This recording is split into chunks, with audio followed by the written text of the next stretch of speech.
এই তো জীবন। আজ বেঁচে আছি, কাল বেঁচে নাও বা থাকতে পারি। 60 বছরের জীবন, 50 বছরের জীবন।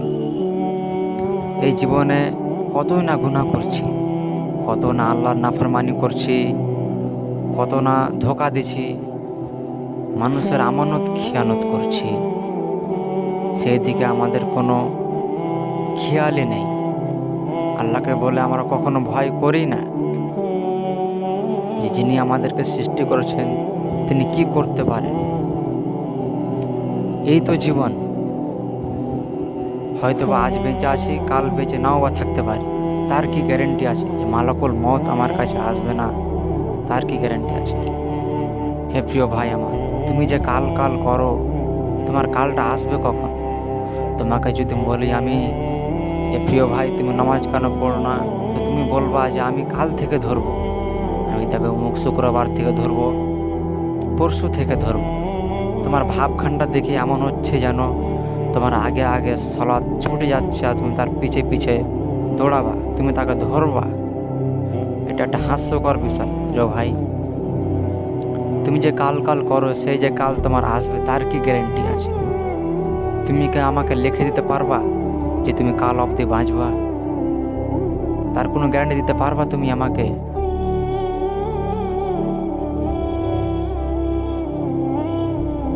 এই তো জীবন। 60 বছরের জীবন। আজ জেনা করছি, ঘুষ খাচ্ছি, মদ খাচ্ছি, অনেক নেশাদ্রব্য পান করছি। দিনের পর দিন চলে যাচ্ছে, দিনের পর দিন চলে যাচ্ছে। আমরা আমাদের রবকে ভুলে আছি, সেই দিকে আমাদের কোনো খেয়াল নেই। আজ আমার হয়তো বিবাহ হয়নি, কিছুদিন বাদ হয়তো আমার বিবাহ হয়ে যাবে। বিবাহ হওয়ার পর আমার সন্তান সন্ততি হবে, তাদের বিবাহ শাদী দিব। আমার বয়সের ভারে আমার চুল দাড়ি সবগুলো পেকে যাবে। এই তো একটি জীবন। কিসের রং তামাশায় মেতে আছি আমরা এই পৃথিবীতে? একটু কি ভাবা যায় না যে তিনি কি করতে পারেন যিনি আমাদেরকে সৃষ্টি করেছে? একটু ভাবো না।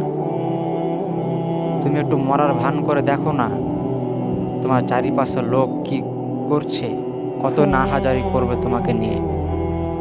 তোমার নামটাও পর্যন্ত বদলে ফেলবে মানুষ। যে নামে তোমাকে ডাকছিল আব্দুল্লাহ বলে, সে নামটি সাথে সাথে বদলে যাবে। সে নামটি পরিবর্তন হয়ে বলবে লাশটাকে নিয়ে আসো। তুমি তখন লাশ হয়ে যাবো।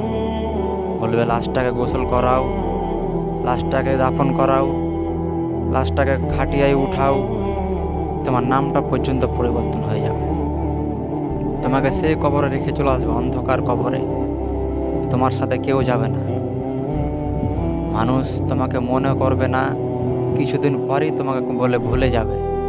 তোমার স্ত্রী ভুলে যাবে তোমাকে, তোমার সন্তান ভুলে যাবে তোমাকে, তোমার বাবা মা সব তোমাকে ভুলে যাবে, কেবল একমাত্র আল্লাহ ছাড়া।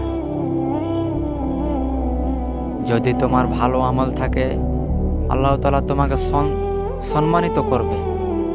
এবং তোমার আমল যদি খারাপ হয়, তুমি যদি এই পৃথিবীতে আল্লাহর নাফরমানি করে, শিরিক করে, নবীজি মুহাম্মদ সাল্লাল্লাহু আলাইহি ওয়াসাল্লামের যে হাদিসগুলো আছে সেগুলোকে অন্যভাবে বুঝে বিদআত করে যদি তুমি মারা যাও, তো আল্লাহ তোমাকে পথভ্রষ্টদের অন্তর্ভুক্ত করে দিবে। আস্তাগফিরুল্লাহ। হে প্রিয় ভাই আমার, একটু ক্ষমা চাও, একটু আল্লাহকে মনে করে ভয় করো। এই যিনি কি করতে পারেন, তার ক্ষমতা কত। তিনি জীবনদাতা, তিনি মৃত্যুদাতা। তুমি কি কখনো ভেবে দেখেছো যে মালাকুল মওত আসলে তোমার অবস্থা কি হবে? মালাকুল মওত তোমাকে নিয়ে যাওয়ার পরে কবরে রাখা হবে, যখন মুনকার নাকির আসবে, তোমাকে যে প্রশ্নগুলো করবে, তুমি কি পারবা সেই প্রশ্নের সঠিক জবাব দিতে? তুমি কি সেটা কখনো ভেবে দেখেছো? একটু ভাবো প্রিয় ভাই আমার। এটা বিলাসিতার জীবন। এই জীবনে, এই দুনিয়ার মোহে পড়ে নিজেকে ধ্বংস করো না। আস্তাগফিরুল্লাহ। আল্লাহকে ভয় করো।